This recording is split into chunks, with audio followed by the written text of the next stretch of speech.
Bessel equation, recurrence relations. இது Bessel ஈக்குவேஷனுடைய final video. Subscribe பண்ணுங்கள் என் சேனலை. வாங்க ரெக்கரன்ஸ் ரிலேஷன்ஸ் பற்றி பார்ப்போம். ஸ்பெரிக்கல் பெசல் ஃபங்க்ஷன்ஸ் வந்து நமக்கு என்ன அப்படின்னா n=n+1/2 சப்ஸ்டியூட் பண்ண மாதிரி இருக்கும். நார்மல் ஸ்பெரிக்கல் பெசல் ஃபங்க்ஷன்ஸில் பாருங்கள், j(n−1) + j(n+1) ரெண்டையும் ப்ளஸ் பண்ணும்போது 2n/x jn(x) கிடைக்கும். இதே நமக்கு என்ன ஆன்சர் கிடைக்குன்னா, ஸ்பெரிக்கல் ஃபங்க்ஷன்ஸில் வந்து எந்த மாதிரி ஃபார்ம் ரெக்கரன்ஸ் கிடைக்கும்னா, j(n−1) + j(n+1) = 2n+1/x jn(x) அந்த மாதிரி வந்து நமக்கு கிடைக்கும். ஓகேவா? அடுத்தது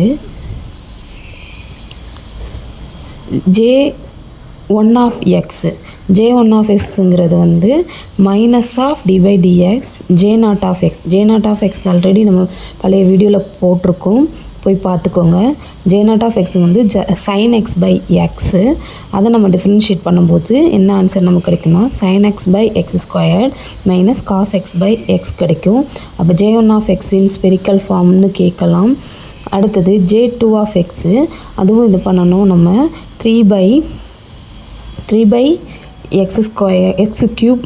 1/x sin x - 3/x² cos x அப்படிங்கிறது ஆன்சராக கிடைக்கும். இல்லை அப்படின்னா நமக்கு j1(x) வந்து நம்ம என்ன பண்ணுறோன்னா டிஃப்ரென்ஷியேட் பண்ணுறோம் அப்படின்னா நமக்கு j2(x) கிடைக்கும். ஓகேவா? ஸோ இந்த ரெண்டு ஃபார்மேட் கூட நமக்கு கேட்கலாம். அடுத்தது y1(x), j1(x) பார்த்தா இப்போ y1(x) -cos x/x² - sin x/x. பழைய வீடியோவில் y0(x) வந்து என்னங்கிறத நம்ம போட்டிருப்போம், பார்த்துக்கோங்க. அடுத்தது y2(x) ப்ராக்கெட் போட்டுருவோம் 3/x³ - 1/x cos x - 3/x² sin x. கொஞ்சம் கஷ்டமாக கேட்கணும் அப்படின்னா நமக்கு வந்து இந்த இதெல்லாம் வந்து கேட்கலாம். அடுத்தது மேத்தமெட்டிக்கல் இண்டக்ஷனில் ஜென்ரல் ஃபார்ம் jn(x) என்ன இருக்குன்னா, -(n) x⁴n அப்புறம் bracket 1/x d/dx n sin x/x இருக்கும். அடுத்தது yn(x) என்னவாக இருக்குன்னா, -(-1n x⁴n 1/x d/dx n cos x/x இருக்கும். cos x இருக்கும், ஃப்ரண்ட்டில் மைனஸ் இருக்கும். அப்படி இருந்ததுன்னா yn(x). இந்த புக்ஸில் jn(x)ன்னு கீழே ரெண்டாவதாக கொடுத்துருங்க, அதை மாற்றிக்கோங்க. yn(x) தான் கீழே வந்து ரீட் பண்ணிங்கன்னா தெரியும். அடுத்தது ஸ்பெரிக்கல் ஹங்கல் ஃபங்க்ஷன் பார்த்துக்கோங்க. hn(1)(x) = -i × -1/n x⁴n 1/x d/dx என்ன பண்ணுவோம், e⁻1ன்னு வந்தால் ix/x வரும்.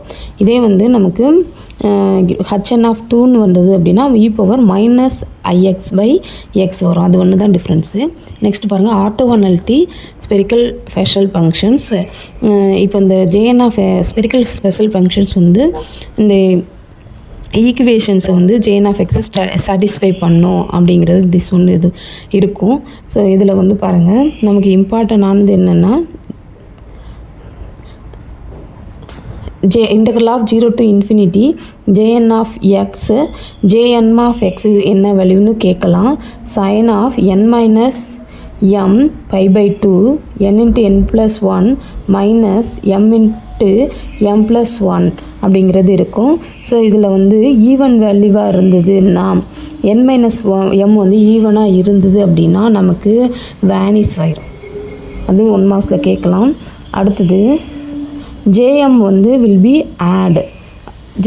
n-m வந்து ஆடாக இருந்ததுன்னா jm வந்து ஆடாக இருக்கலாம். அதுக்கடுத்து ஈவனாக இருந்ததுன்னா jp வந்து 1 - p × jp - x. இப்போ இந்த jnனும் jmமும் ஆடாக இருக்கும்.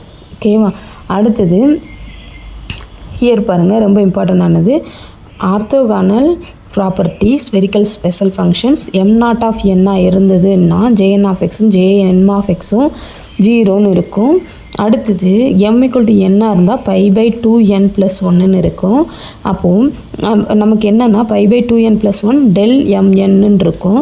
ஸோ இதில் பாருங்கள், இதில் இம்பார்ட்டண்டானது √n + 1/π × jn(x) தான் என்ன பண்ணுன்னா ஒரு கம்ப்ளீட் ஆர்த்தோனார்மல் செட்டு வந்து டினோட் பண்ணும், ஃபார்ம் பண்ணும் அப்படிங்கிறது இருக்கும்.